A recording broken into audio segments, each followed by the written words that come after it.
So I'm playing Helen Keller in this show. She is a blind and deaf girl. I play her at about age 6.5, and she is completely wild.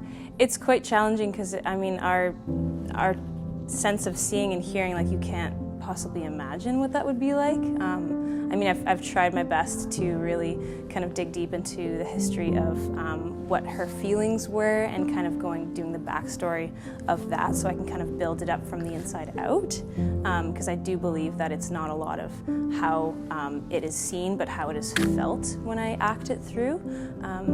But yeah, it's been phenomenal fun, because I get to just do what I want and throw tantrums, and just the beautiful view of Annie physically spelling into her hand is it's so telling to our physicality and how we really need physical touch. I'm such a physical touch person. I see how healing it really is. I mean, I have to stretch like crazy before and after, or else I get really sore.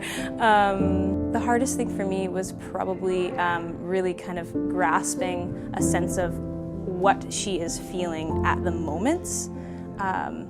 Because before she understood language, Helen in her book said that she didn't really have a lot of thoughts, connecting thoughts were very kind of chaotic. So for me, it's hard to kind of understand how she would have actually, what her motivations would have been to kind of initiate those scenes. It is so incredibly important for people to realize how we are needed for connection and how we crave for it in our everyday.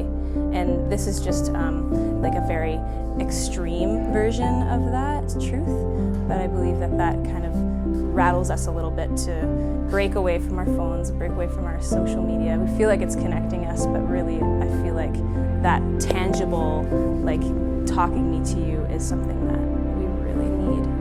So that's been the most exciting thing for me, is for them to be that moment of oh my gosh, she gets it. And they kind of go through their processes too throughout their life, and yeah.